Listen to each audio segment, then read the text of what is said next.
Adapun tawakal itu maka iaitu sifat kepujian. Sifat kepujian. Dah kepujian dah pula yang dipuji oleh syarak. Udahlah kepujian dipuji oleh syarak pula tu. Artinya sifat mahmudah, sifat yang terpuji, sifat yang wajib kita miliki. Iaitu menyerah diri kepada Allah Subhanahu wa taala, menerima apa saja keputusan Allah taala terhadap kita. Allah dah jadikan kita ni kita, terima ajalah. Kalau ikut hawa nafsu memanglah kita bukan seronok benar jadi kita ni. Tuan-tuan seronok benar ke jadi tuan-tuan ni? Kalau boleh biarlah jadi Sultan Brunei ke. Kalau boleh jadi Daim Zainuddin ke. Jadi siapa lagi? Kalau boleh, tak dapat, Allah dah jadikan saya ni saya. Allah dah jadikan Ustaz Saleh tu Ustaz Saleh, terima ajalah. Allah dah jadikan Ustaz Makji tu Ustaz Makji, terima ajalah. Itu pun wujud alhamdulillah lah dijadikannya ustaz, jadikannya saya ni ustaz, dijadikannya Ustaz Soleh tu Ustaz Soleh, alhamdulillah.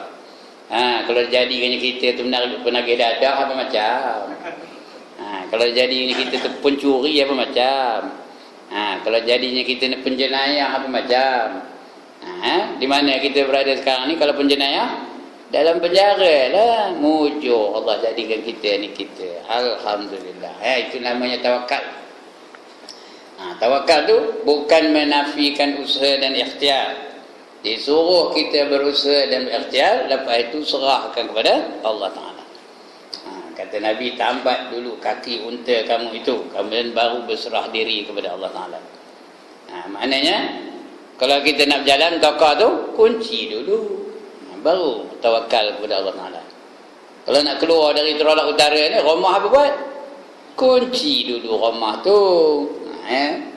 Stop sorak kabur, jangan bagi datang hari-hari. Kalau belongguk je sorak kabur di depan rumah tu, tu tahu dah orang dia dah tak ada rumah di mana.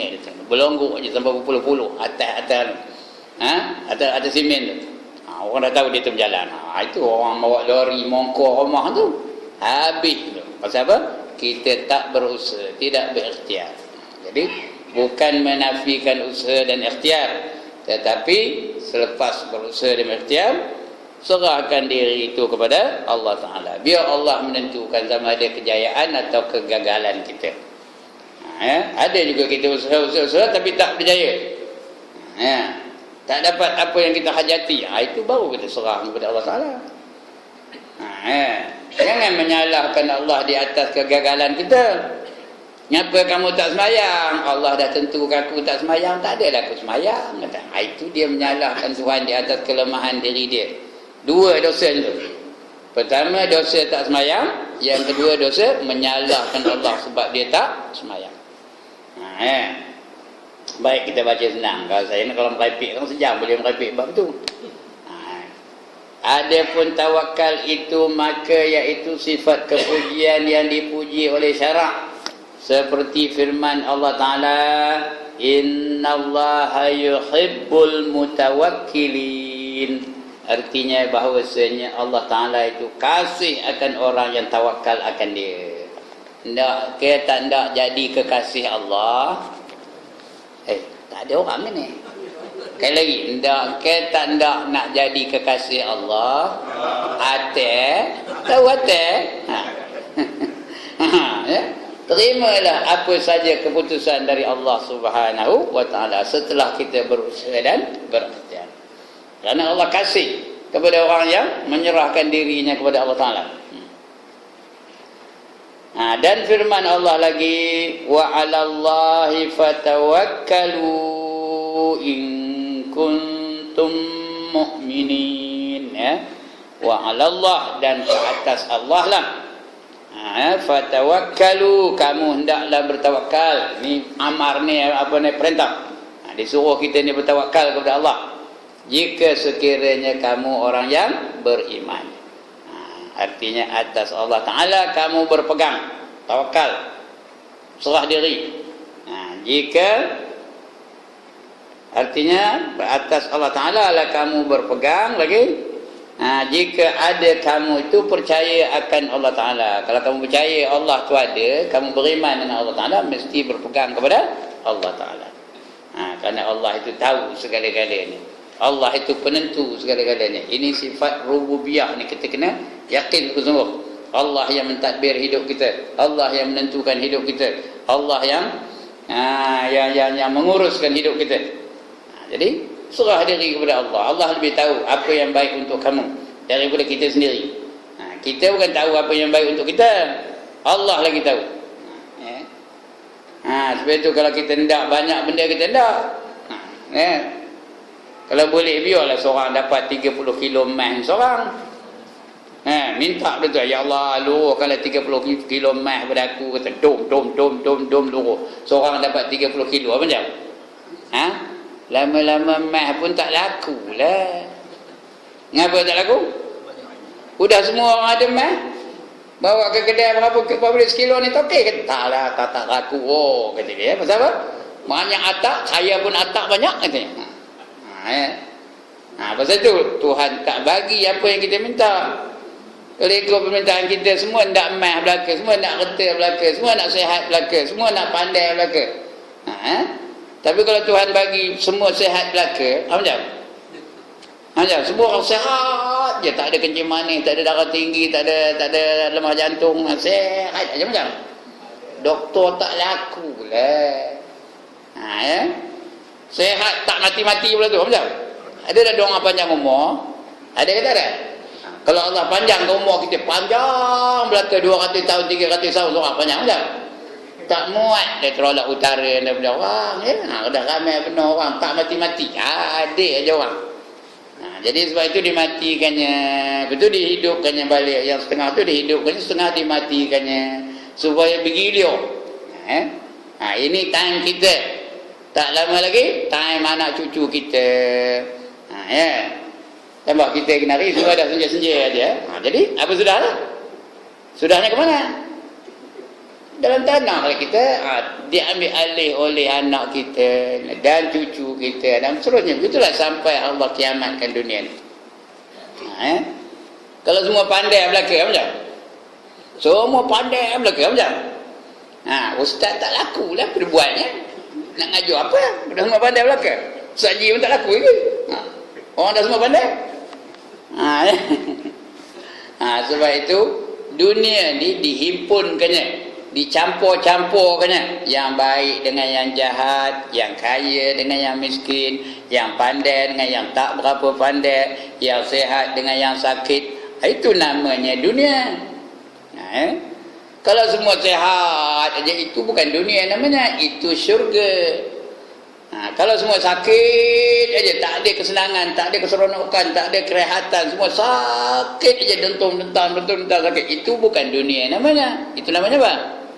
Itu namanya neraka. Neraka tiada kesejukan dan tiada keselesaan bagi mereka. Orang dalam neraka tu tak ada yang baik-baik, semua yang jahat-jahat je, yang busuk-busuk je, yang bangun-bangun je. Itu namanya neraka. Di akhirat tu dipisahkan kebaikan dengan kejahatan, keselesaan dengan kesangsaraan. Dipisahkan.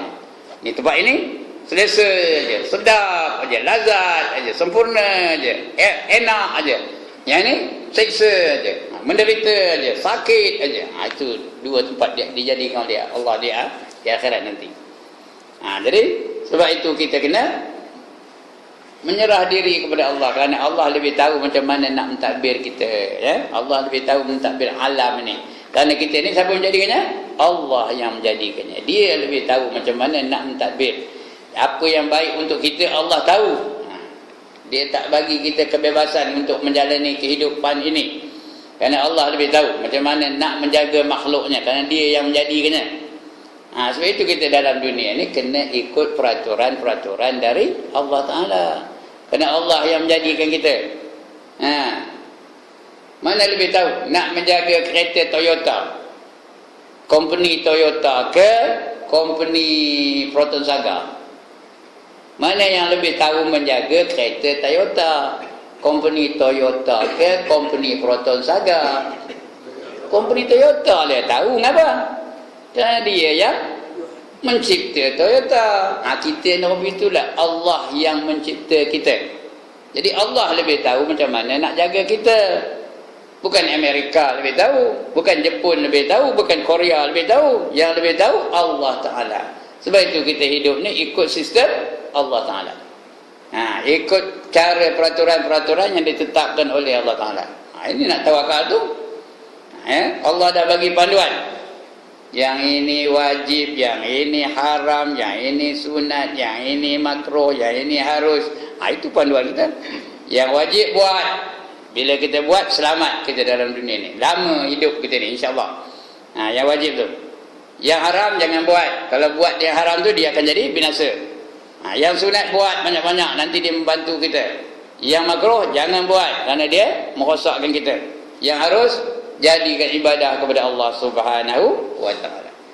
Barulah selamat. Macam tokoh kita lah, kita ada Toyota.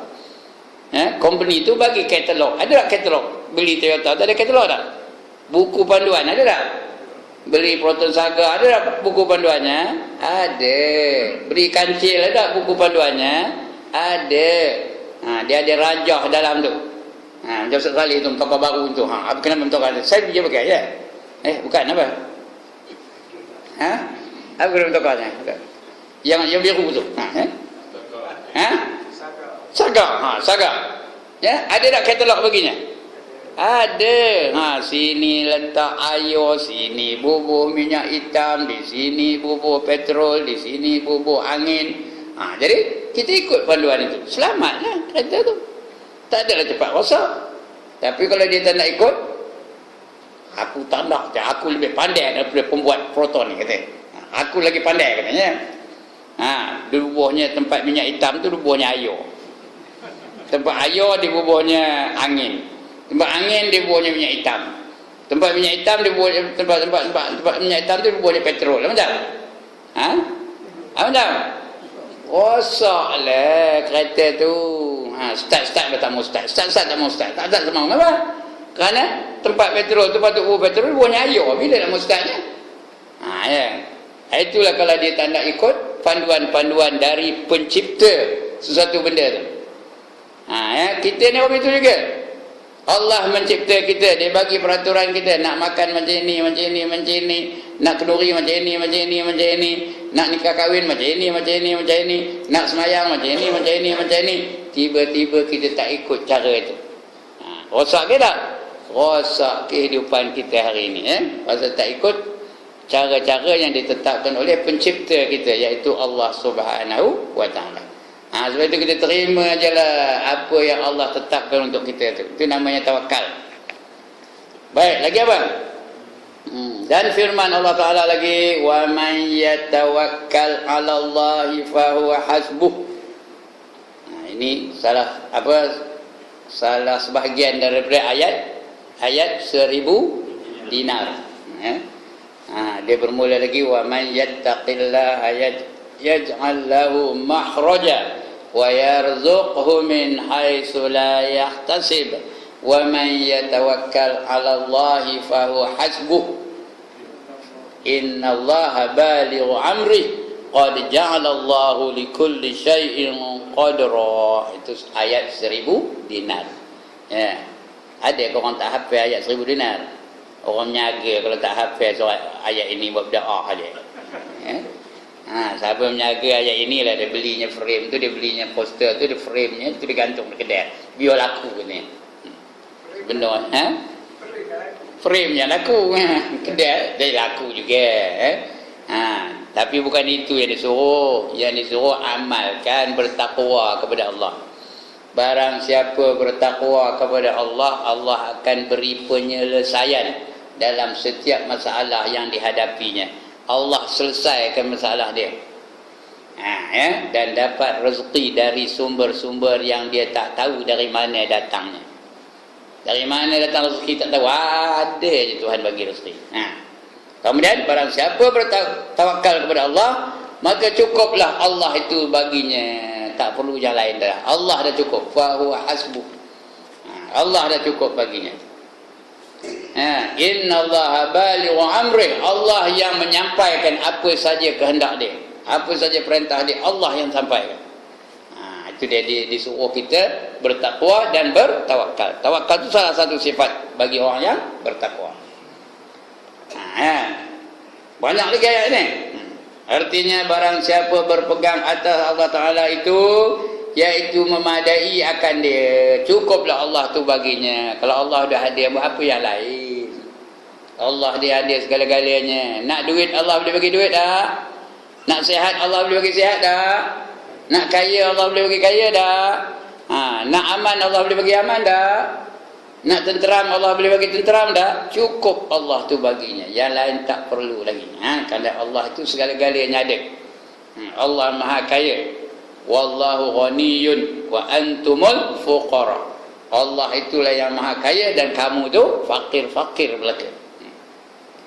Kemudian firman Allah lagi, innal ladzina ya'buduna min dunillah la yamlikuna lakum rizqa fabtaghu 'indallahi rizq.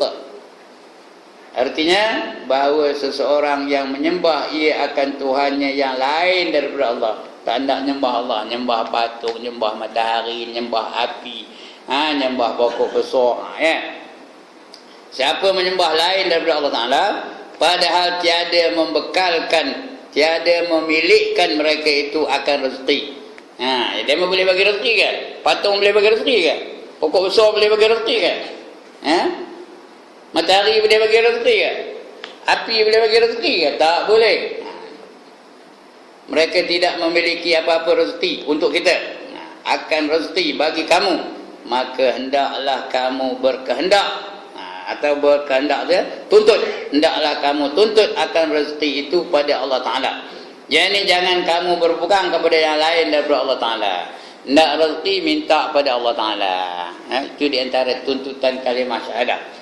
Kita berserah diri hanya kepada Allah Ta'ala. Kita minta hanya kepada Allah Ta'ala. Kita tunduk dan patuh hanya kepada Allah Ta'ala. Itu boleh kita la ilaha illallah, la ilaha illallah, la ilaha illallah. Kita janji dengan diri kita, aku nak takut hanya kepada Allah. Aku nak tunduk dan patuh hanya kepada Allah. Aku nak bertawakal hanya kepada Allah. Aku nak apa lagi? Berdoa hanya kepada Allah Ta'ala. Aku nak apa lagi? Aku nak kasih hanya kepada Allah Ta'ala. Yang lain aku tak kasih. Jadi itu tuntutan kalimah syahadah tu. Kalau dia betul-betul datang dari hati lah, dia nak datang dari hati yang sebenarnya. Kita hanya membesarkan Allah Ta'ala saja, tidak membesarkan yang lain daripada Allah Ta'ala. Tapi kalau dia tak diingat apa-apa macam sebut je la ilaha illallah, macam orang kenduri tak ada lah, la ilaha illallah, la ilaha illallah, la ilaha illallah, pulutkan nasi, la ilaha illallah, la ilaha illallah, la ilaha illallah. Jangan dengar waktu canai aja kot, la ilaha illallah, la ilaha illallah, la ilaha illallah. Waktu canai boleh tahan, jangan biskut mayat aja kot, la ilaha illallah. Tahu kan biskut mayat orang sini? Tahu.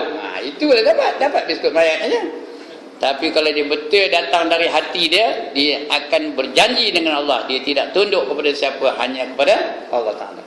Dia tak takut kepada siapa, dia hanya takut kepada Allah Ta'ala. Dia tidak bertawakal kepada siapa, hanya bertawakal kepada Allah Ta'ala, dan seterusnya. Begitulah. Kalau dia betul-betul datang dari hatinya. Itu sebab Allah sebut dalam Quran, dalam surah Ibrahim ayat 24. Apa kata Allah? Alam taro kaifa daraballahu masalan kalimatan tayyibatan kasyajaratin tayyibah asluha sabitun wa far'uha fis sama' tu'ti ukulaha kulla hinin biizni rabbiha wa yadribullahu al-amsala linnas la'allahum yatazakkarun. Kata Allah. Surah apa? Ya Allah, surah apa? Tengok ni, surah apa? Hebat. Nama Ibrahim tak hebat ke? Surah pun ada. Mana ada surah Saleh? Tak ada. Surah Ibrahim ayat 24. Itu melawak itu ya. Apakah kamu tidak memperhatikan bagaimana Allah bandingkan kalimah thayyibah itu? Kalimah thayyibah itu la ilaha illallah lah. Laksana sebatang pokok yang akar tunjangnya jauh ke dalam bumi, ia mengeluar dan pucuknya melonjak ke langit. Akarnya di dalam bumi, pucuknya melonjak ke langit. Dan dia mengeluarkan buah-buahan dengan izin Tuhannya. Ya. Allah datangkan bandingan seperti ini untuk manusia agar mereka dapat peringatan. Ni Allah bandingkan kalimah tayyibah. Kalau di antara nama la ilaha illallah tu kalimah apa? Tayyibah namanya. Dia tu macam-macam keluar nah. Ada namanya kalimah tayyibah, ada yang kata kalimah syahadah, ya, ada yang kata kalimah tauhid. Macam-macam nama la ilaha illallah. Di antaranya kalimah tayyibah yang seperti sebatang pokok. Tengok ciri-ciri pokok. Kalau akarnya jauh ke dalam bumi, pucuknya melonjak ke langit, pokok itu teguh ke lenyok. Pokok itu subur ke mandul. Pokok itu sehat ke kurus kering. Pokok itu tahan uji ke tak tahan. Itu dia kalau pokok tu akarnya jauh ke dalam bumi. Lantaklah angin ribut kuat macam mana pun dia tak akan tercabut. Kerana apa? Akarnya tu menahan dia daripada tercabut. Ya. Tapi kalau akarnya di permukaan bumi aja macam sikit aja angin tum, sikit aja angin tum, sikit aja angin tum. Ini Allah bandingkan pokok tu. Kalau akarnya jauh ke dalam bumi, dia tahan, dia subur, dia rendang, dia teguh, dia tegak, tahan diuji. Macam orang juga lah. Dan dia pula mengeluarkan buah-buahan. Berbuah aja. Musim buah berbuah, musim buah berbuah, musim buah berbuah. Artinya pokok tu bermanfaat ke tak ada manfaat? Bermanfaat, dia berbuah saja. Bila dia berbuah, bukan saja dia yang dapat manfaat, makhluk lain pun dapat manfaat. Bila pokok tu berbuah, siapa dapat manfaat? Orang dapat manfaat, burung dapat manfaat. Lagi? Apa lagi? Binatang yang lain dapat manfaat, kera dapat manfaat, rimau dapat manfaat. Kalau dia royan, rimau pun dapat manfaat, beruang pun dapat manfaat. Ya. Kalau dia berbuah, itu dia. Jadi nakkan buah mesti dia sihat, mesti dia rendang, mesti dia tegak, baru dia berbuah. Begitulah manusia. Ya, kalau imannya jauh dari lubuk hatinya, macam mana keadaan manusia tu? Manusia itu akan tegas, akan tegap, akan memberi manfaat bukan saja pada dirinya, orang lain pun dapat manfaat darinya. Ya? Kalau dia itu imannya kuat, teguh dari hati, orang lain pun dapat manfaat daripada ketegasannya, daripada keilmuan dia, daripada ketokohannya. Orang lain pun dapat manfaat. Macam tu imam kita sini ni, orang lain dapat manfaat dari dia. Nak sembahyang ndakkan tu imam, nak baca doa ndakkan tu imam, semua ndakkan dia juga. Nak kenuri ndakkan tu imam, nak apa-apa pun ndakkan tu imam. Ada masalah, apa? Ada masalah pergi rujuk pada tu imam. Jadi memberi manfaat kepada masyarakat sekelilingnya. Kalau imannya jauh dari hati.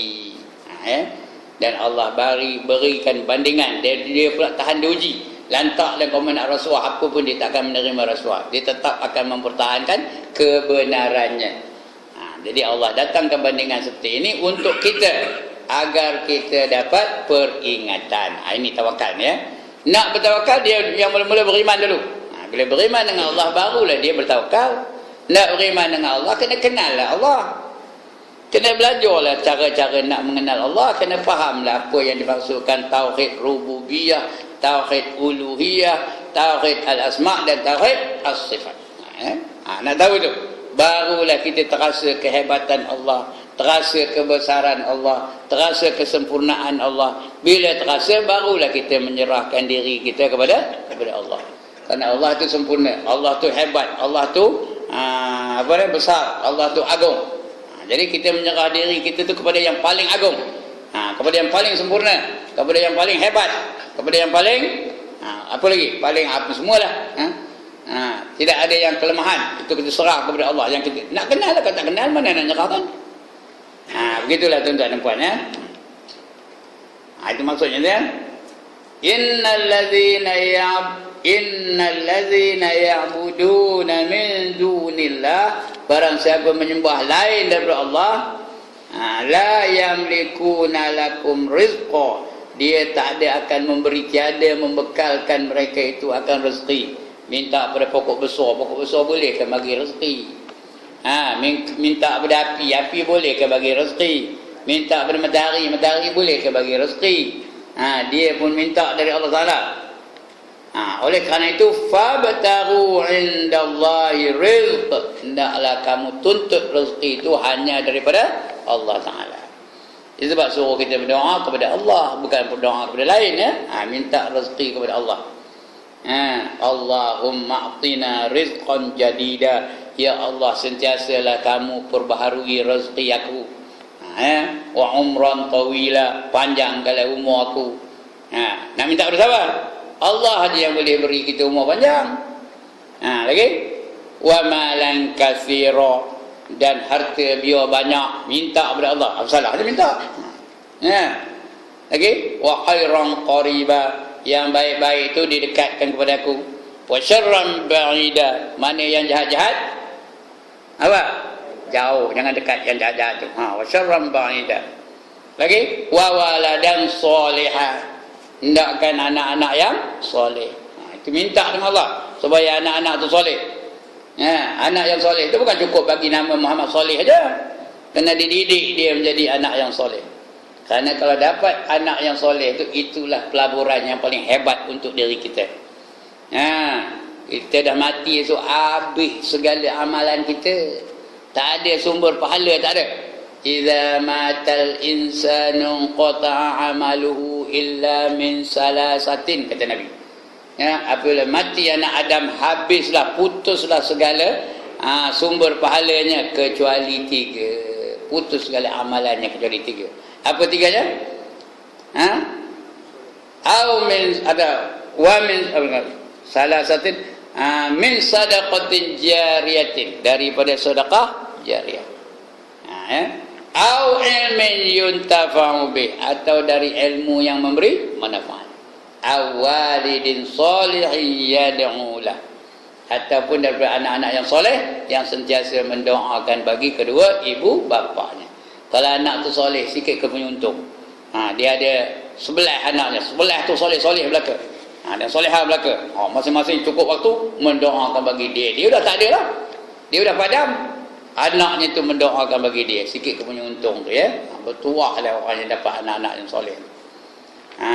Kerana amalan-amalannya dah habis, tinggal amalan anak-anak tu. Dia latih anak-anak tu menjadi soleh, anak-anak tu pula beribadat. Sumber pahalanya tak putus-putus sampai hari kiamat. Anak soleh tu pula melahirkan lagi anak yang soleh, anak yang soleh tu melahirkan lagi anak-anak yang soleh sampai hari kiamat. Tak putus-putus sumber pahala kita. Sebab itu tuan-tuan minta kepada Tuhan supaya dapat anak-anak yang soleh. Wa waladan salihan faizan fid dunya wal akhirah, yang berjaya dalam kehidupan di dunia dan di akhirat. Lepas itu minta apa? Wa amalan maqbula, minta amalan kita tu dikabulkan oleh Allah Taala. Lagi, wa tijaratan lan tabur, dan perniagaan yang tidak rugi-rugi. Kita berniaga dengan Allah, mana ada rugi. Ya, niaga kita jual dengan Allah, Allah beli bagi kita untung ke Allah bagi kita rugi? Untung. Kita semayang tadi, sikit besar ke pahala semayangnya? Kita baca subhanallah, subhanallah, subhanallah tadi, sikit banyak ke pahala Tuhan nak bagi? Sekali sebut subhanallah, pahalanya memenuhi langit dan bumi. Tadi sebut berapa? Berapa kali sebut subhanallah? 33 kali. Nampak? Macam 33 kali bumi ni memenuhi langit dan bumi. 33 kali, sikit kebanyaknya. Sebab itu jangan apa? Jangan malah lepas salam bah, lepas salam bah, lepas salam bah. Apa bah? Naik bah? Apa? Kumbah.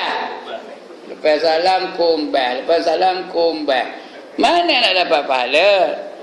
Ya, getik benar ke nyebut nama Allah? Getik benar ke nak memuji Allah? Getik benar ke nak berzikir?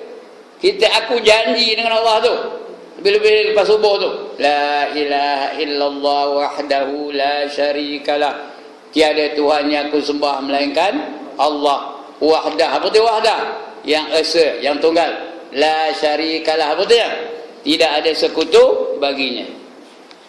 Lahul mulk, baginya lah kerajaan. Yang betul-betul punya kerajaan siapa? Allah Ta'ala. Yang lain tu boleh jatuh, boleh bangun, boleh jatuh, boleh bangun, tapi kerajaan Allah tak jatuh-jatuh. Lahul mulk, baginya lah kerajaan. Walahul hamd, dan baginya lah segala puji-pujian. Nak puji hanya puji Allah, jangan puji Haji Ibrahim. Nak puji Allah aja. Kalau puji Haji Ibrahim buat sakit hidung aja sampai ke kampung. Ngapa sakit hidung? Ngapa sakit hidung? Mun kembang aja sampai ke kampung. Nak puji hanya puji Allah Ta'ala, yang lain jangan puji. Yuhyi wa yumit, dia menghidupkan dan mematikan.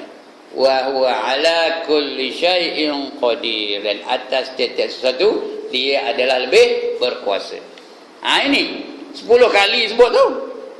Lepas subuh tu 10 kali, aku janji 10 kali kita dengan Allah Subhanahu Wa Taala. Getik benar ke nak aku janji dengan Allah? Yang boleh lepas salam bah, lepas salam bah, lepas salam bah, jangan menyolang mata tengok saya, bukan tuan-tuan ni, orang lain sini tak ada yang apa itu. Orang lain getik benar ke nyebut nama Allah? Udahlah tu, kan itu dah menyolang tu, kan tunjuk nombor pun dekat. Udahlah tu. Itu dah.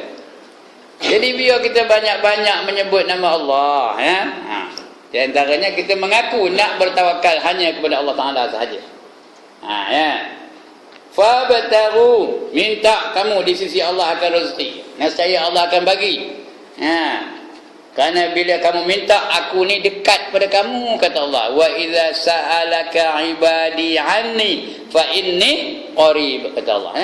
Apabila minta hamba aku tu kepada aku, ketahuilah bahawa aku ni hampir kepada kamu, dekat dengan kamu. Nescaya aku akan beri kepada kamu. Ud'uni, sambung. Ud'uni, apa lagi? Astajib lakum. Mintalah kamu kepada aku, nescaya aku akan mustajabkan permintaan kamu. Baik, bahawa seorang yang menyembah ia akan Tuhannya yang lain daripada Allah Ta'ala, padahal tiada memilihkan mereka itu akan rezeki bagi kamu, maka hendaklah kamu kehendak seperti kamu tuntut, kamu kehendak akan rezeki itu pada Allah Ta'ala. Yakni jangan kamu berpegang kepada yang lain daripada Allah Ta'ala pada memberi rezeki. Jangan minta kepada yang lain. Jangan pergi berangkung pergi benar nak nombor ekor. Tahu orang sini berangkung? Tahu berangkung? Pergi pokok besar minta berapa nombor naik hari ni, kata ranti kala. Nak minta dengan hantu. Nak minta kepada siapa? Pada Allah. Bukan nak minta nombor ekor, minta rezeki dari Allah. Itulah kita minta rezeki itu, biar rezeki itu halal, halalan thayyibah. Kita minta yang halal. Jangan minta rezeki yang haram. Yakni jangan kamu berpegang kepada yang lain daripada Allah Ta'ala pada memberi rezeki akan kamu, maka hanya senya dia je berpegang kamu kepada Allah Ta'ala pada memberi akan rezeki, memberi ia akan rezeki akan kamu, seperti sabda Nabi Sallallahu Alaihi Wasallam, lau annakum tatawakkaluna ala Allahi haqqa tawakkiluhi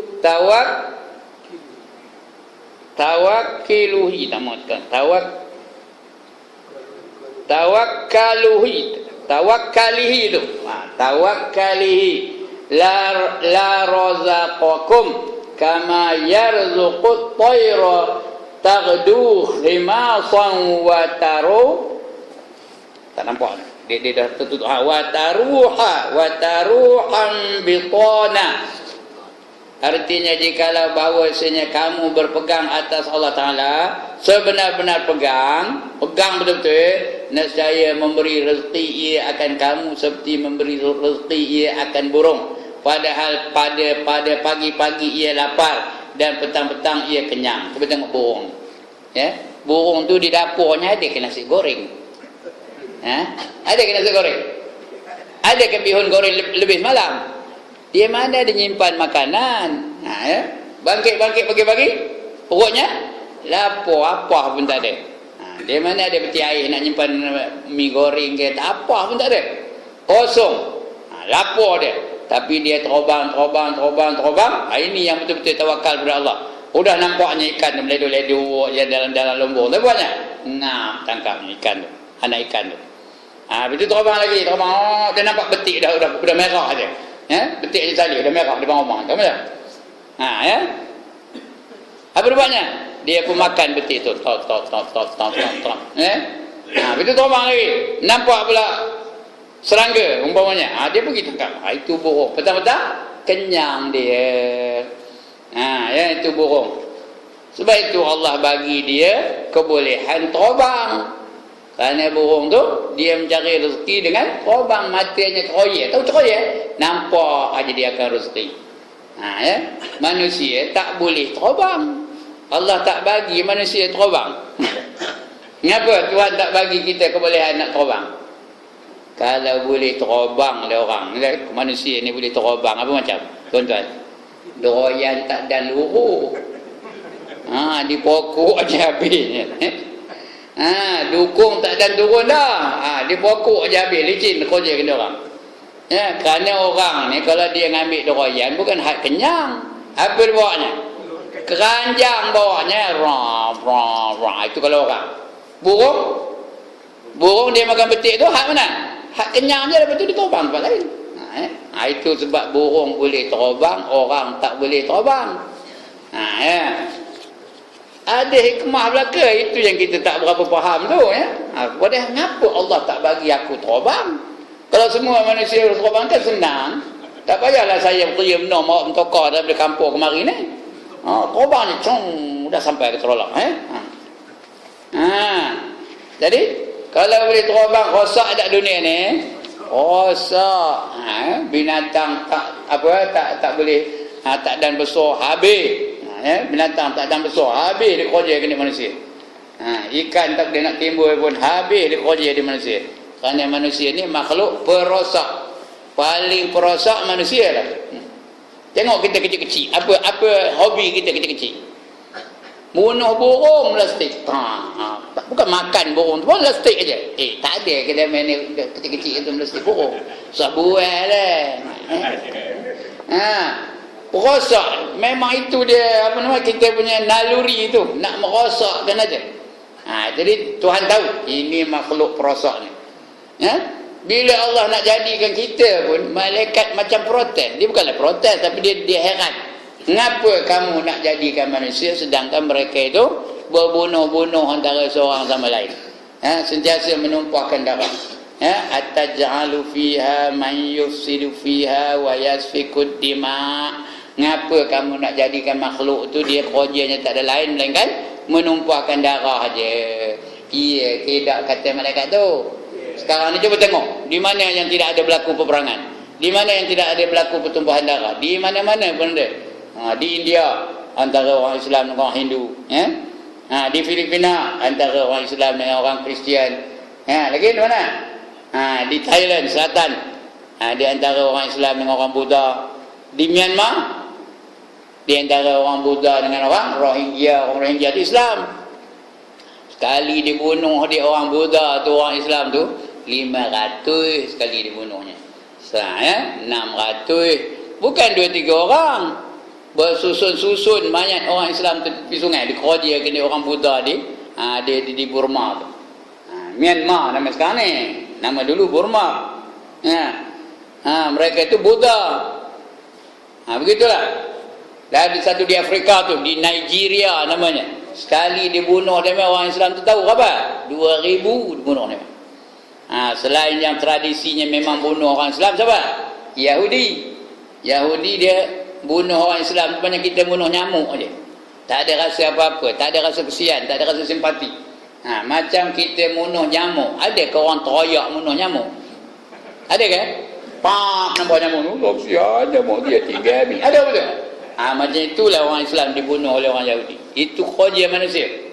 Kenapa kamu nak jadikan makhluk yang kerja nak bunuh orang aja? Kata malaikat nanya Allah Ta'ala.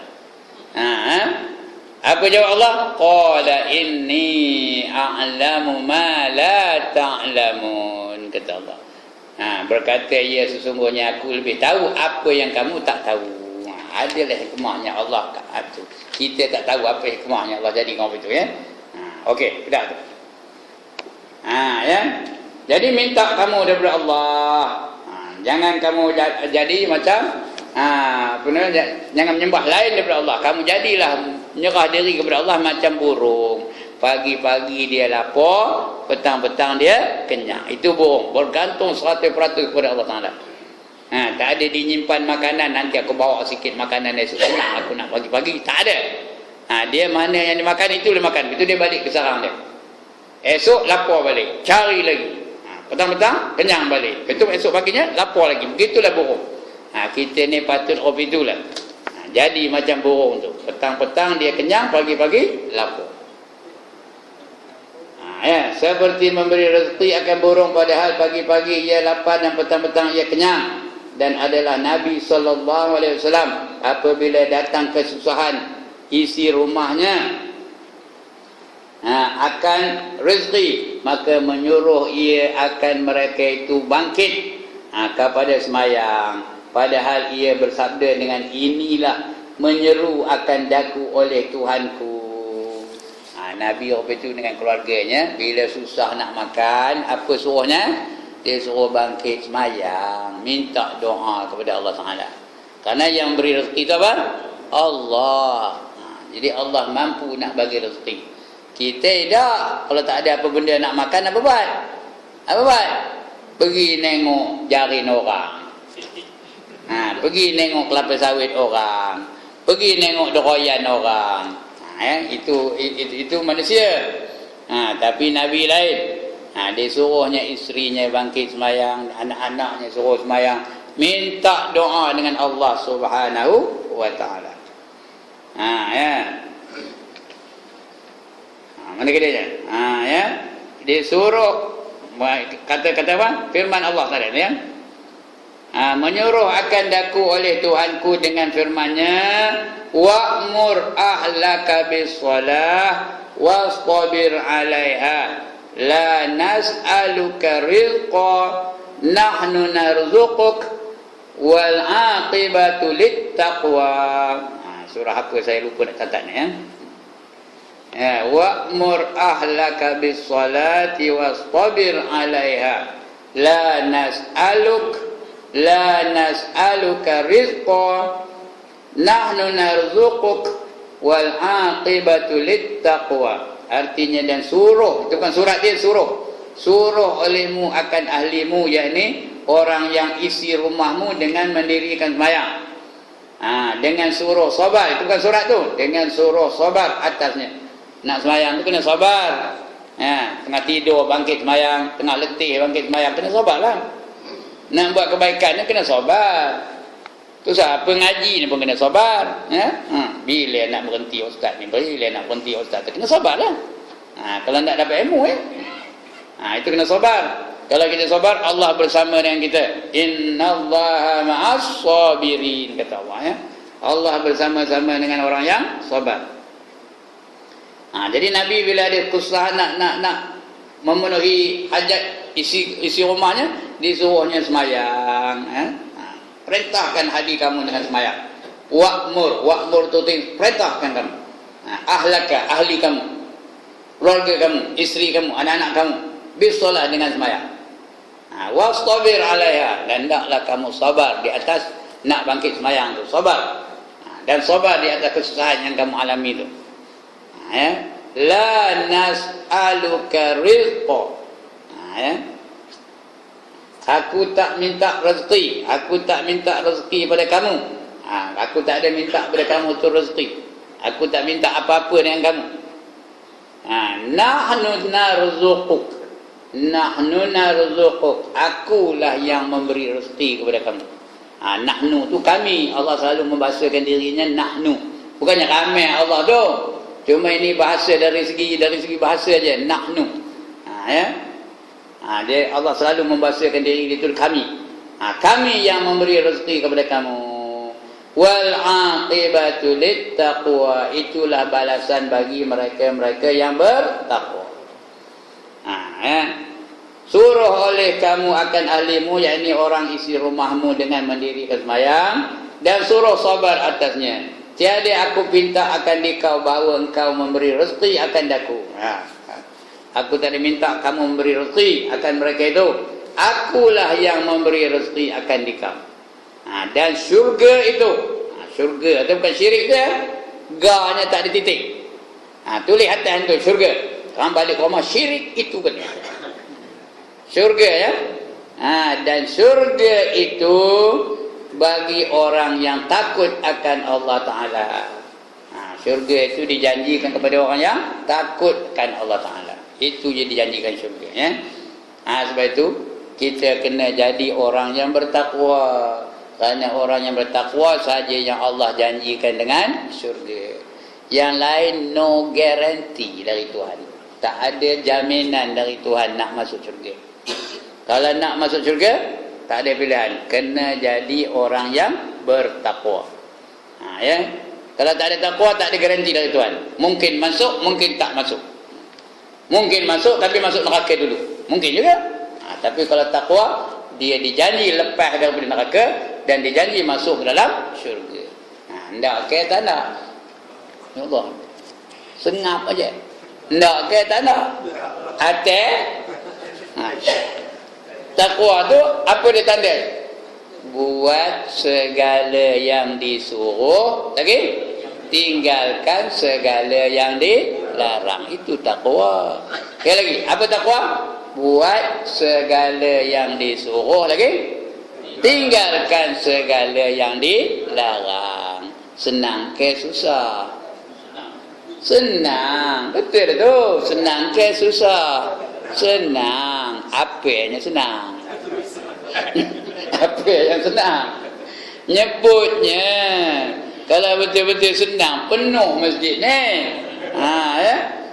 Tapi nyebutnya senang. Buat segala yang disuruh, tinggalkan segala yang dilarang. Kalau senang, bengkerak semua, tokeh nombor ekor tu bengkerak belaka. Tak ada orang nak beli ekor. Ya. Kalau senang, bengkerak orang yang jual seluar pendek tu, bengkerak belaka. Pasal susah lah tu.